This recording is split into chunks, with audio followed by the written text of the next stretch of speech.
Hello there everybody, Ricky Tang here. I am riding courtesy of the lovely folk at Fraser's Motorcycles of Gloucester. Something a bit different for me.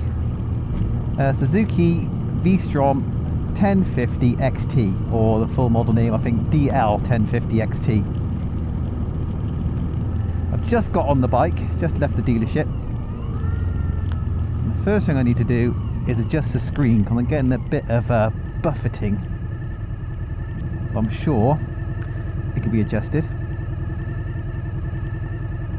because the screen, as I understand it, is 11-way adjustable. So let's see what we got. Fortunately, you have to get off the bike and come around to the front to make an adjustment. Let's see if you feel any clicks. I see a kind of a ratchet system down there. Well, I don't feel any clicks as such, but yeah, they can sit into any of these teeth. 1, 2, 3, 4, 5. So I think I can believe it when they say 11. Bring it down to its lowest setting and see what it does for me. So as I was saying, this style of bike is rather unusual for me. Not used to adventure bikes or adventure styled bikes with big seat heights and big handlebars.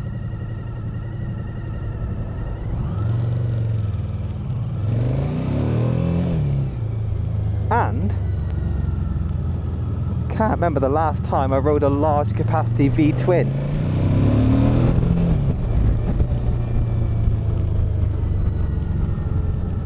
So it should be fun.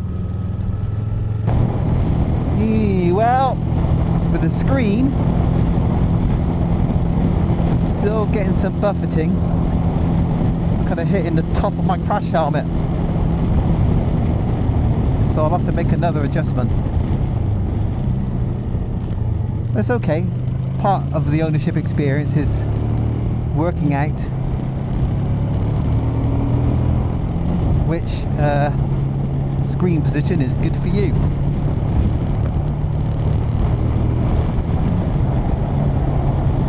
Yeah, well, I'm not going to take it through all 11 positions, but I've got to do something. So next thing I'm going to do is put it on its highest position and see where that what that does for me. So now we're at the highest spot for the screen. I can still see over it absolutely fine, even though I'm only 5'7", 170 centimeters. I can still see over the screen. Oh wow! When's the last time I rode something with a 19-inch front wheel? Quite possibly my CB400 Super Dream, when I owned that back in the early 90s. You'll have to take what I say about this bike with a pinch of salt, inexperienced as I am with these style of motorbikes. But I was looking forward to trying it. Let's make a bit of progress. I'm in 4th gear. Well, that didn't take long. Nice. So like I said, bearing in mind my kind of lack of experience with these types of motorbike, what are my first impressions? Well, I'm sat very upright, as you can imagine. The seat feels on the firm side. I'll have to wait to see if that's actually comfortable or not in the long run. I'm chugging along here in third gear. Oh, third gear. Let's get to 4th, shall we? 4th gear, 40 miles an hour, just under 3,000 RPM. Feels happy enough. It'll pull from that speed.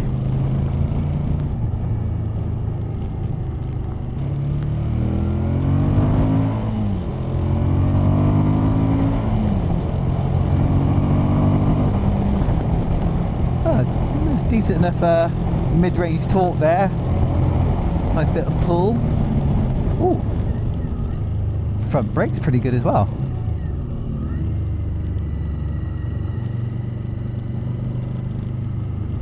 Just rolling around in third. And hopefully if this Focus doesn't change his mind last minute, I'll take a left. I fucking knew it. It's going to take me a minute to get used to the handling. Again, you're going to hear me say this a lot. It's a bit alien to me. Big wide handlebars and the 19-inch front wheel. And what I would probably suggest is a relatively high centre of gravity compared to what I'm used to.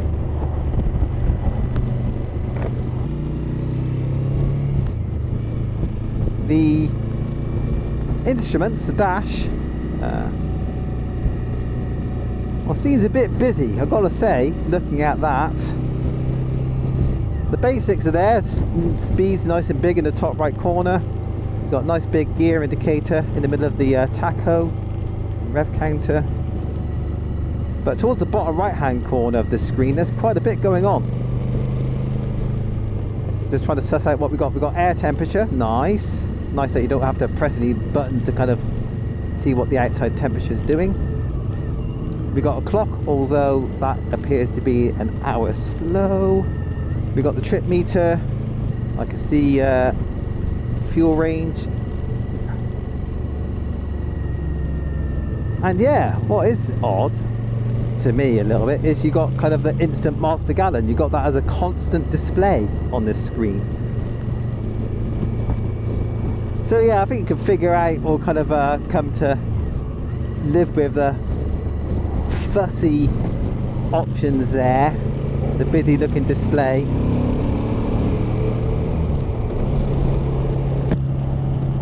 Right, now I'm up to 60 or so. Yeah, still getting a bit of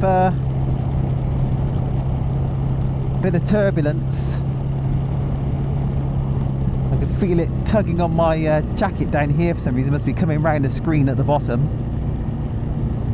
or coming underneath the screen, although there's a couple of little air deflectors down there. And I can hear the thumpy noise you get with wind turbulence. Third gear, well, I'm doing 40-50 miles an hour. Oh, I just did a pull there. I was in third gear. You do feel a vibration on this bike. It's a chunky vibration. I think, you know, V-twin. I think you're feeling it with the thumps of these big pistons banging up and down. So it's not a fizzy vibration or buzzy vibration like you get with inline fours, and it's not intrusive, not yet. It's just noticeable. So we're just thrumming along, 40 miles an hour, fourth gear, fourth gear. It could pull it as well. Not sure about fifth at this sort of speed. That'd be 2000 RPM. Nah, it doesn't like that. So 40 mile an hour in fifth is I think a step too far for the engine. For big V-twin, can't really moan about that. Doing 30 now, third gear, about 2,500, that's happy. Fourth gear, well, 30 is around about the 2000 RPM again. It's not overly happy about being there. 2 grand. So I think I might avoid that. This model, by the way, I haven't mentioned it, or have I? I think I have. XT model, this V-Strom. So this is the highest spec model that they sell. And it's got hand guards, engine guards, a rear rack, kind of pannier preparation, all as standard. Look at the state of this road. good test. It's handling that crappy bit of road, and that was disgraceful, that road. That's really well, that. Look at the state of it. It's like I'm off-road, but on-road at the same time. Oh, I'm glad I can get my feet down. Oh, I understand this bike's got hill hold as well, I think, if I remember rightly. But I'm not sure how it works. Shall we find out? Too late now, we're moving and we're on temporary traffic lights, so I want to get through those. Right, second gear, under 20 miles an hour. It'll do that. There's about 2,000 RPM at 20 miles an hour in second. Oh yeah, it is. The gearing's low enough, it'll pull that without any bother. If you were hoping that you might see some off-road action today, sorry to disappoint you. In my riding career, I've very rarely gone off-road, and I'm not going to do it on a demo bike where I've got £1,000 excess if I drop it. So 2020 Suzuki DL 1050 XT V-Strom. Now this styling and this colour especially is very evocative for me. When I was probably still a teenager at the time, I remember these Suzuki DR 750 single cylinder Dakar style bikes, Dr. Big they were nicknamed, DR Big, and this bike takes that as an inspiration for the basis of the restyle. This bike's restyled for 2020. So this kind of big beak is very reminiscent of the old DR Big back in the day. So what have we got? We've got a 1037cc V-twin. The engine, in one form or another, has been around for a very long time. Since about 1997 or 1996. First appeared in the TL1000S, otherwise known as a Widowmaker. It had some peculiar handling characteristics, that bike. Never ridden one, would like to. I've got life insurance. And the engine survived a number of different bikes, SV1000, even Kawasaki borrowed it once for KLV 1000.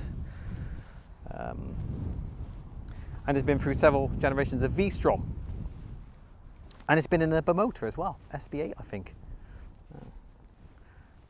So 1037cc, 4 valve per cylinder, V-twin, 90-degree V-twin if I remember rightly.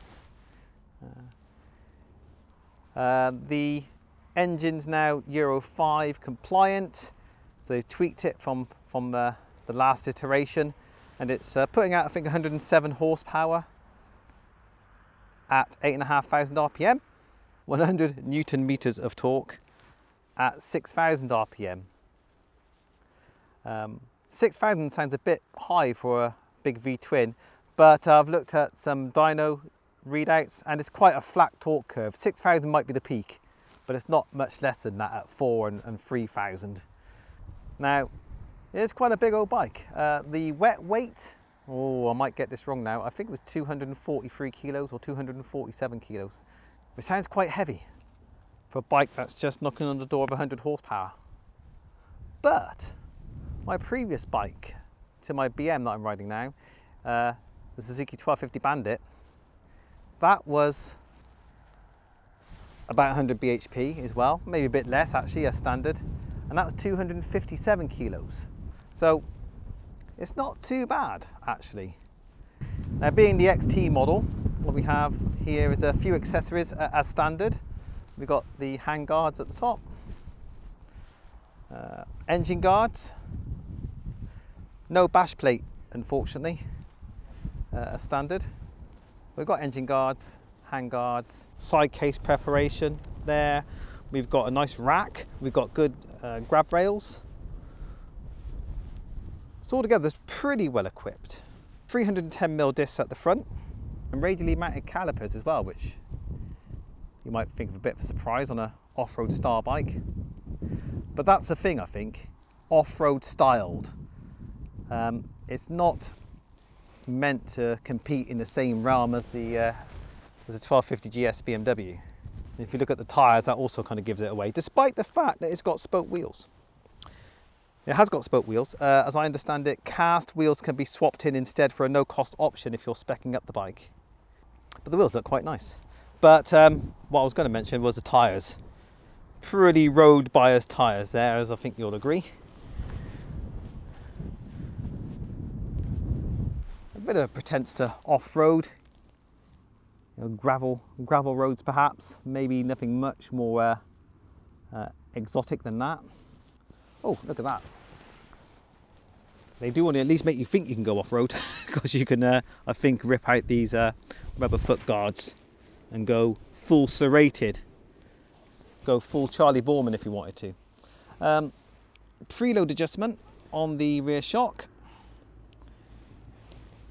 Nice and easy to handle. And I believe, although I can't quite see it, I think there is also, oh, I can just see it down at the bottom of the shock. I'm sure you can't. But there's another adjuster down there. I think that's rebound. And what is nice is that the front is fully adjustable. We've got preload, and I suspect that's rebound at the top. And somewhere down here, we've got another adjuster. So that is, I think, your compression adjustment. Is that on both sides? Yes, it is. So yeah, full adjustment on both sides of your forks. That's pretty good, isn't it? Really, that's quite well equipped. Suspension wise, oh, center stand. That's another thing that's standard on this XT model. Now we're in mud. Probably not the cleverest idea I've ever had. In fact, you know what? Let's leave that. Let's leave that until I'm on some concrete, shall we? I think that's a good idea. Oh yeah, wheels and tyres. So we got 17-inch wheel at the back, 150/70 ZR17 tyre at the back. I mentioned it's a 19 at the front. 110/80 R19. That's what we're working with here. So again, if you really want to go proper off-road, you'd be expecting to have a 21-inch front wheel. That's not what we got here. So yeah, I think that's enough of a little look around. Oh, clocks. Let's show you what we got here. If I can block the sun. Yeah, I don't know if you can see it very well. Probably not. But what is quite handy is you haven't got very many buttons to play with. You've got essentially a main up and down button and a mode button. The mode button will take you through. I hope you can see this. I'm not so sure if you can. I think you can here. So you've got power settings. I'm just pressing mode here to kind of bang through the options. SDMS, which is essentially your throttle response mode and power mode. Switch back to that. So A, B and C. A, I believe, being the strongest, but I will double check that a little later on. Then we've got traction control off, 1, 2 and 3. And we have ABS, 2 levels. And what you need to do there to adjust it, not just click up and down, but actually hold the button down to have it adjust the settings. That's all good. And like I mentioned, if you can see it, sorry if you can't, clock options, trip computer settings, time, temperature. That 0 to 99 is your kind of instant fuel readout, miles per gallon, and your tank, miles per hour, gear indicator. That about sums it up. Right, that's enough of that. Let's get back onto riding, shall we? Now, I've told you that I'm no off-road expert, but unfortunately I found myself off-road, as you can see. So I need to do a little bit of a U-E round here, back the other side of that bush, and get back onto the car park. I don't know if I'm brave enough to stand, but I'm just looking for potholes before I start. It should be all right.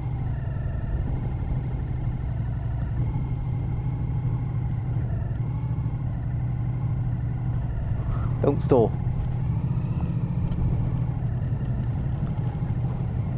Oh, standing's alright.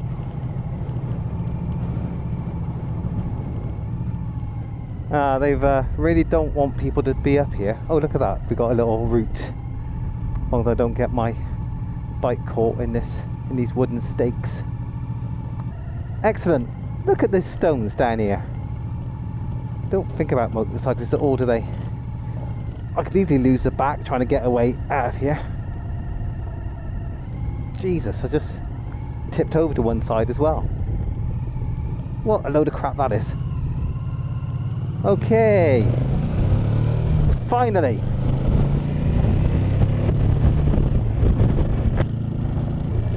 What else we got? Well, I haven't had a chance to open the taps yet, but generally speaking, at slower speeds, it's acquitting itself quite nicely. Again, as long as you find the right gear for the speed that you're in, you could not be doing this sort of slow speed stuff in 6th. Let me just demonstrate that. I'm doing 34 here in 6th. Oh no, no. I feel very cruel doing that, so I will not make that lug. 6th gear. So that's perhaps where the inline 4s have an advantage with their teeny tiny little pistons. Strength in numbers. They will allow you to pull higher gears at low speeds.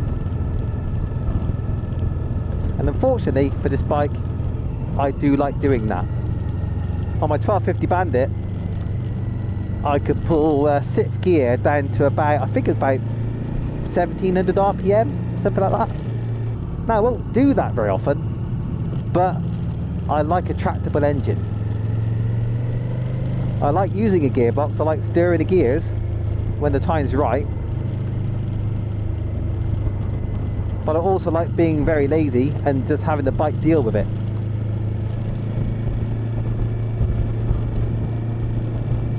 And being a big V-twin, you just have to work the gearbox a little more at slower speeds, or just have to be aware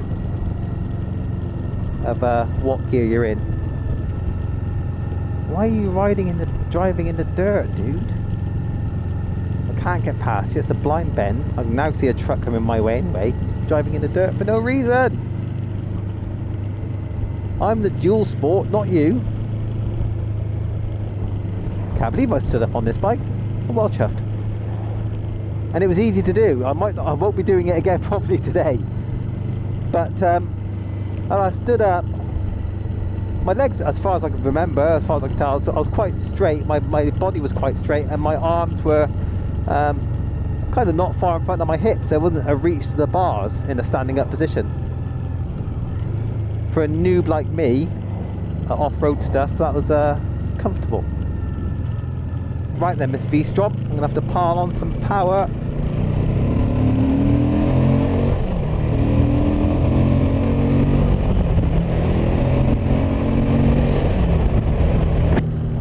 Oh, certainly got a good turn of speed. Now, seems a little slow to respond to opposite lock input pushing on the bars, but that's probably just because it's a 19-inch front wheel and I'm not used to it. I won't tell you the speed I'm doing, but let's call it a cruising speed. And the handlebars are pretty smooth,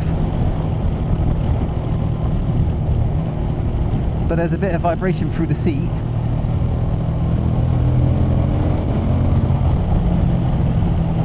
Now, I mentioned the suspension is fully adjustable, and it does feel a bit on the soft side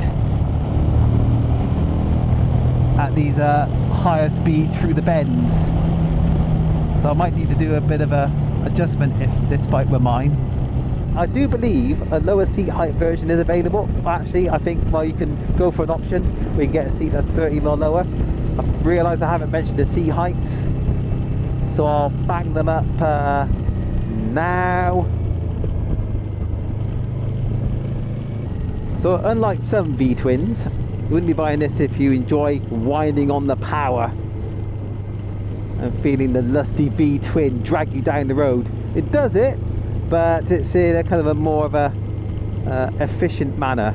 Probably Euro 5, sucking all the fun out of the bike.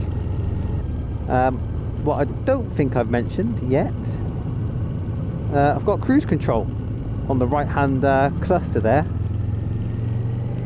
which is nice. If I get a chance, I'll bang it on.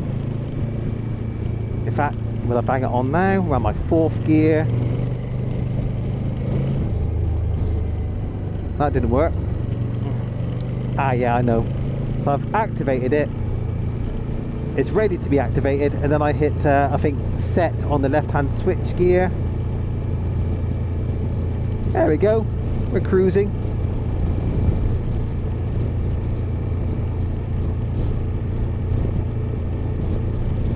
Well, that works very well. Just have to suss it out. I didn't quite get it right, but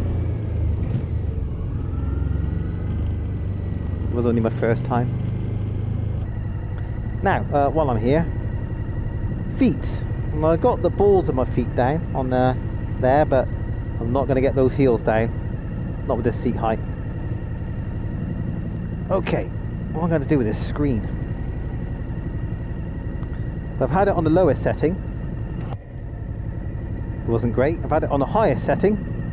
It wasn't great. I'll go about midway. You can see the steering lock. That's generous. I like that. Clutch biting point is a little late on, but nice and smooth. This trickling along in 1st gear. No one behind me, I'm just trickling for a little while. I'm just letting it bump along on the tick over. That's nice. It does slow speed really well. Yeah, it's getting a little while. It's taking a little while to get used to the 19-inch front wheel. I think I'll give it a little push on the handlebar, and it doesn't respond with the speed that I'm used to. It may be if I use more of my body weight to lean the bike rather than just kind of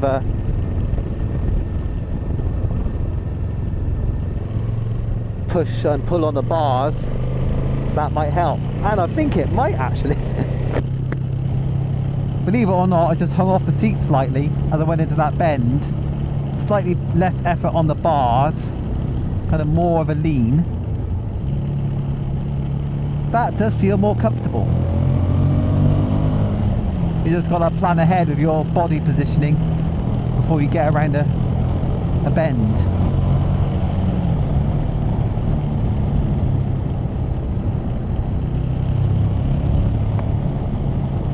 So again, I know I keep saying this, just bear in mind my lack of experience with this kind of style of bike, but I'm getting the impression it likes to be steered from the middle rather than steered from the front with a lot of opposite lock.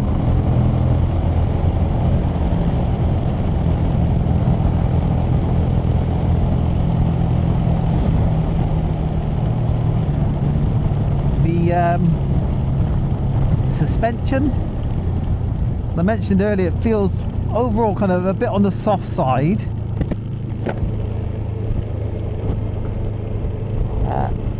But at the same time, it feels a little bit fidgety on the road.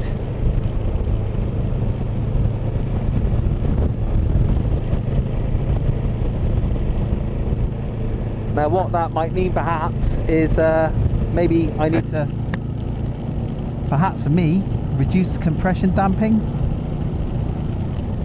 at the front, but increase rebound. I'm not very good with suspension, but I think some adjustments would need to be made. I'm sure there's more comfort in this bike that I've found so far. So the thing is, if you're taller than me or shorter than me, the wind buffeting that I'm dealing with, you might not have a problem with. It might not affect you. So if this bike is on your radar, then I'd certainly suggest getting a test ride. Do not buy blind. It's been an hour and a bit. My bum is still, yeah, reasonably happy. It does feel like a firm seat, but it's not killing me so far. I can see behind me pretty easily because the mirrors are big. You can see they're bar mounted. There's a bit of vibration there, but so far they've not made things too hard to see behind me. Right, let's give it some revs.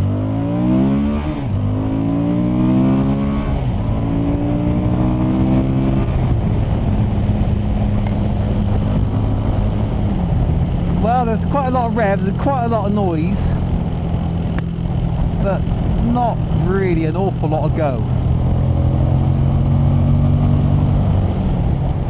I think it is strong at around about 6,000 RPM.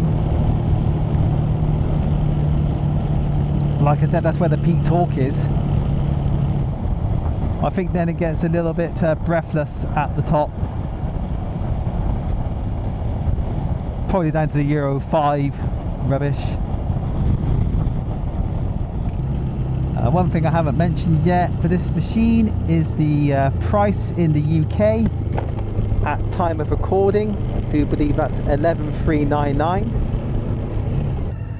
That comes in a lot lower than 1290 KTMs and your 1250 BMWs, but to be fair, this is not kind of operating in the same sphere.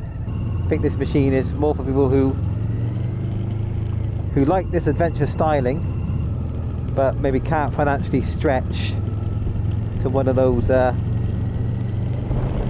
top-end machines, or might not want all the bells and whistles that those top-end machines bring.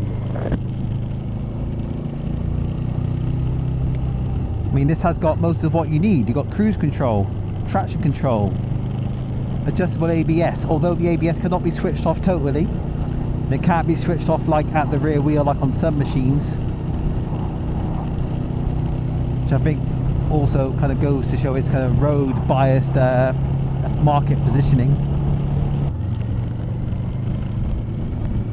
So if we didn't have this trouble, if I didn't have this trouble with the wind, other than that, I'm still comfortable. My bum's okay, shoulders are okay, back's okay.